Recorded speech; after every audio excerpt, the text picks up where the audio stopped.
So you have a lot of debt. Debt is rising faster than income. Can't go on forever. Can't lower interest rates. They hit zero. And the world changes. Let's imagine you're earning $100,000 a year and you have no debt. Then I can go out and borrow. Because I have no debt, I can go to the bank and I can borrow. And let's say they lend me $10,000 a year. So now I have $110,000 a year that I could spend. When I spend that $110,000, somebody else earns $110,000. So that causes their earnings to go up. As their earnings go up, they also can go to the bank. And so you build a cycle in which debt rises faster than income. Most importantly, that debt rises faster than the ability to service income. So that is a self-reinforcing upward cycle. It causes asset prices to rise because if incomes are rising, companies are doing better, so their earnings do better. And so people with debt can buy goods, services, or financial assets. And those things cause them to go up. So there's a debt expansion. But obviously, debt can't rise faster than income forever.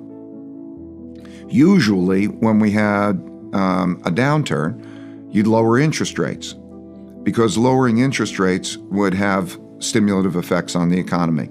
First, when you lower interest rates, it has the effect of making it easier to service your debt. Lower interest rates make it easier to service the debt.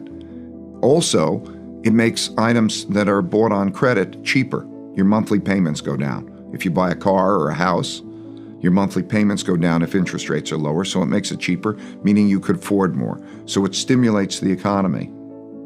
And it also has the effect of raising assets prices, because assets, if you have an income stream, it could be renting a property, you're comparing it with the going interest rate. And if the interest rate goes down, the value of the asset goes up. So it has a wealth effect.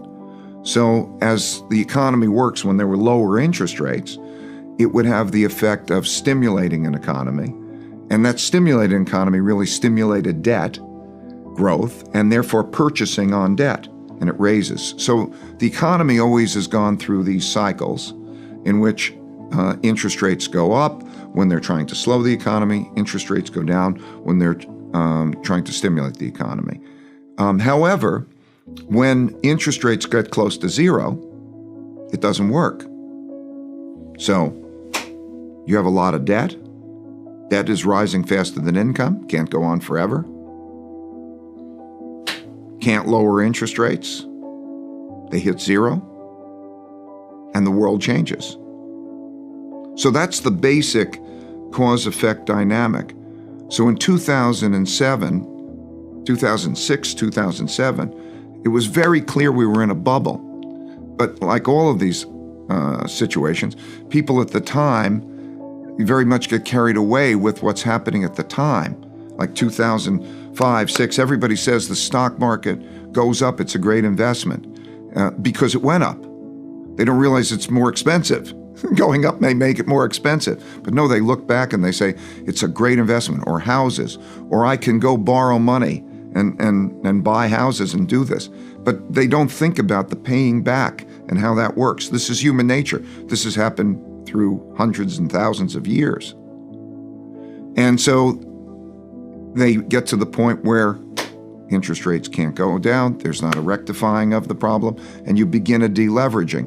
And then the process begins to work in reverse. A deleveraging means no longer can you raise income faster, no longer can you raise your debt faster than your income. So if you can't, you have to slow your debt, you have to slow your spending. So as you slow your spending, you're slowing somebody else's income. And when I say it's the purchase of goods, services, and financial assets. And as you slow the purchases of goods, services, and financial assets, the economy goes down and the assets go down. And as the assets go down and the incomes go down, there's more of a need to cut your spending. And so it begins to build a self-reinforcing negative cycle. There's not enough money in the system.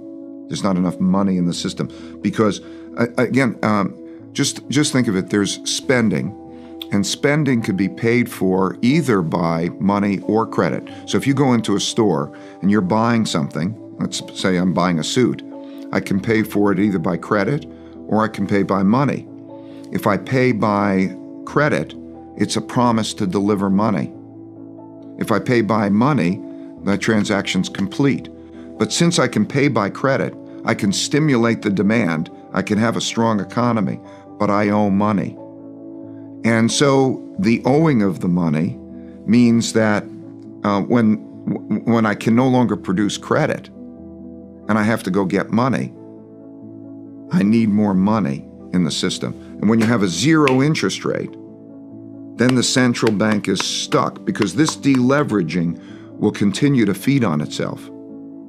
It will continue, I don't spend, you don't earn, it goes down. Can't service my debts because I don't have enough money to service my debts. Banks get in trouble because the person who they lent them the money to doesn't pay back. What is a bank? A bank is a very simple thing. People gather, they put money in a bank. That person goes and lends it, that bank goes and lends it to some other people, and they then hope to get paid back at a higher interest rate. That's what it is. And so when those people can't pay back because that credit cycle starts to work in reverse and they can't pay back, then the banks get in trouble. They lose money. And when they lose money, then they're bad banks. And the whole system works. So you see that at the same time as there's a contraction in credit, there is a stock market falling because you need to sell assets. And because of the contraction in credit and people are spending less, earnings of companies go down, so the companies are worth less. And because of then the debt problems, the banks don't do well, so we have a banking crisis. So you see that deleveraging happens and in the ways that we're used to happening. The private sector debt doesn't increase, spending is less, banks get in trouble, markets go down, and so on. There's not enough money. The central bank lowers interest rates hit zero, they're stuck. So that's a deleveraging, and that's a depression part of a deleveraging. Take the 30s, take Japan's deleveraging. These are iconic deleveraging and our deleveraging. At first, austerity is the path because you realize, debt is a problem, and what we all have to do is stop getting into more debt. That becomes obvious. We can't continue to do that. So we go through the austerity. But as we go through that austerity, there's a feedback loop because that lack of spending, that lacking of debt, causes somebody else's income to go down. Okay, so then there's a problem because of the debts. So we encounter a lot of debt defaults. And we think about restructuring debts. And those debt defaults means, okay, how do we re-enter an agreement in which we can get past that you can pay what you can afford? And so there's a debt restructuring, a lot of debt restructurings. But the debt restructurings also don't help because, they help to some extent, but they also bring with them problems because one man's debts are another man's assets.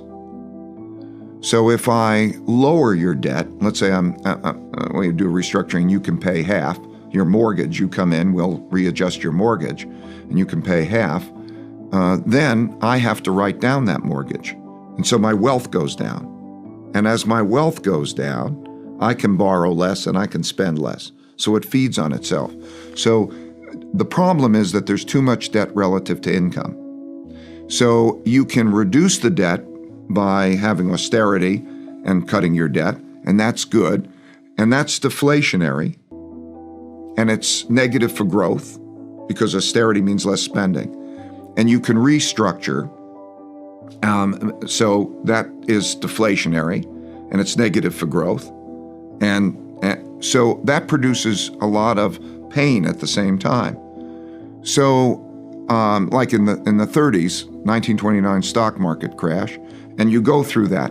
and it keeps feeding on itself, and it's not enough. It's not good enough because it causes that self-reinforcing process. And then eventually, the central banks print money.